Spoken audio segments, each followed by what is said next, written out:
Hello, everyone, and welcome back to Netflix&Chill in 10 minutes. I'll be your host today, and we're diving into K-pop Demon Hunters.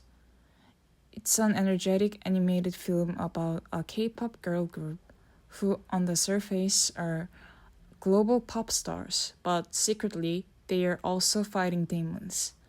The movie blends music, action, and a very stylized take on Korean culture.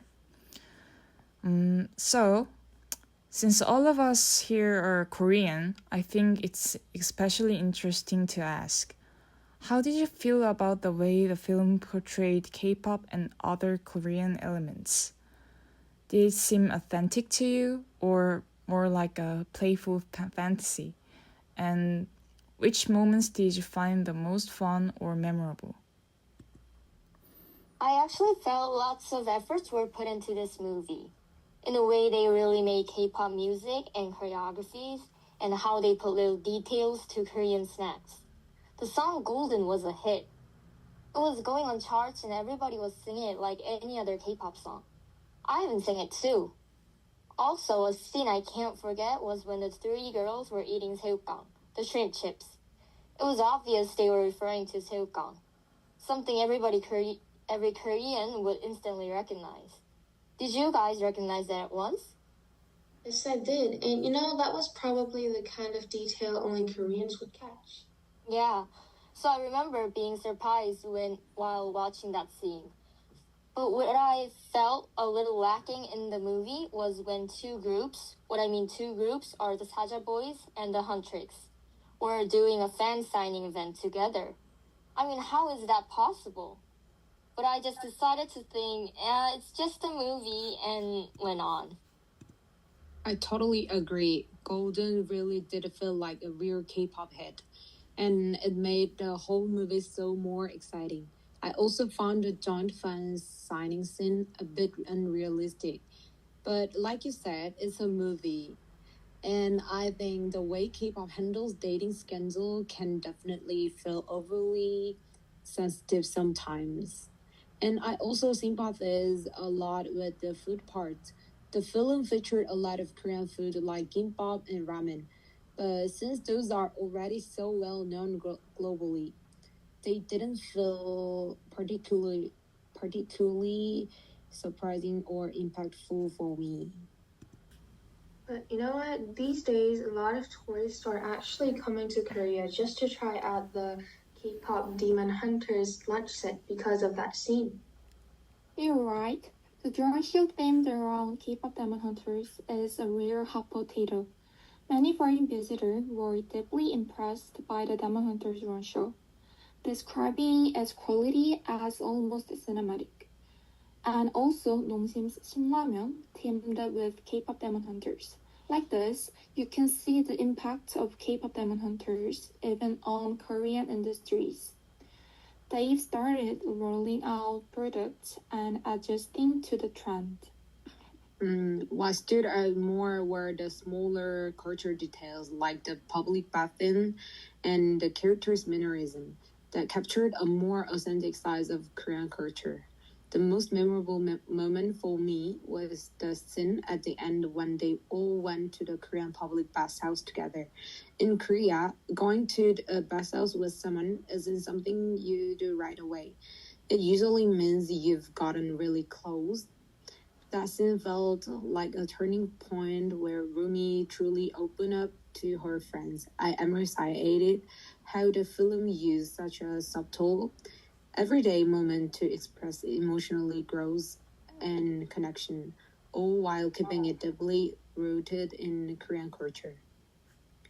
For me, it felt really authentic. The way they portrayed gukbap in this movie was quite memorable. Because of how accurately they represented Korean culture, early concept art of the gukbap scene drew public attention online. At first, the protagonist held the hot bowl by hand and sipped the broth using chopsticks, even with unidentifiable side dishes.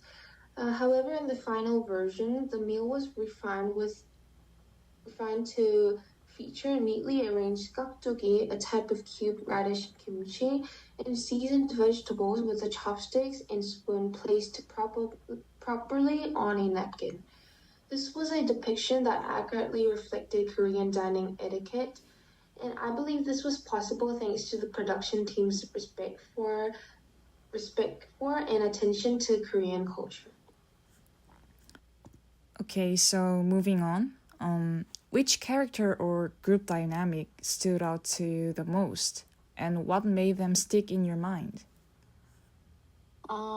For me, I'm expecting there will be lots of fandom in this character, Derpy.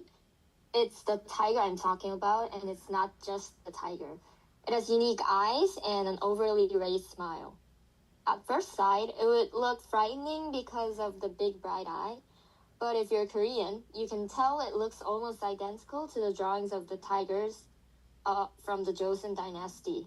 It may look a certain way, but I thought it had a pretty cute and adorable side. You guys know the flower pot scene, right? Yes, of course, where Derpy is obsessed with the lying down flower pot. Yeah, that's actually where I felt a hidden charm, and I thought this character made a slight sense of relaxation to the film. In my case, the character that stood out to me the most was Rumi. At first, she seemed introverted and withdrawn, but gradually opening up and connecting with her friends was really touching. I also really liked that Rumi is half demon and half hunter. It felt like a reflection of our increasingly multicultural society, where diverse backgrounds comes together. Rumi seemed to symbolize that diversity. In the end, it reminded me of bibimbap, different ingredients coming together in harmony.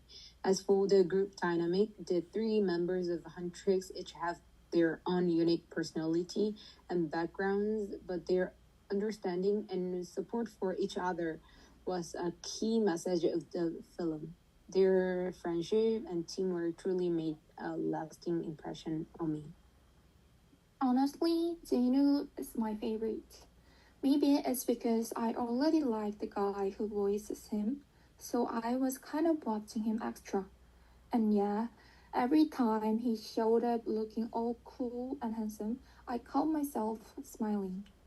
What really made me root for him, though, is that he's not like the other demons. He doesn't just follow Kima blindly, he's the only one who still seems human. He even says to Lumi something like, if I couldn't got rid of Kima out of the heartlet, I would've done it myself. You can tell he's only cooperating because of the deal, not because he likes him. So yeah, I never really thought he was truly evil, and that's why I ended up cheering for him. Actually, I also found Chino to be my favorite character, and watching him reminded me of the idol I like. He's good looking, and it's not just because of that. He has a painful past and inner conflict. Even though he stands on the opposite side of the main characters, his actions come from human emotions like regret and love. And that complexity makes him one of the most memorable characters for me. And plus, I just love the song Soda Pop, and it was so addictive that I couldn't stop listening to it for a long time. I got addicted to the popping sound after that lyric, my little soda pop, and even my younger cousins loved that sound so much. Considering that there's a 14 years age gap between me and my younger cousin, I think this movie truly transcends generations. Okay, that's all the time we've got for today on Netflix and Chill in 10 minutes. Thanks to everyone here for sharing your thoughts. And for those of you listening, let us know which character was your favorite in K-pop Demon Hunters. Be sure to join us again next time for another quick take on a Netflix title. That's it for today. Hope you all have a great time streaming.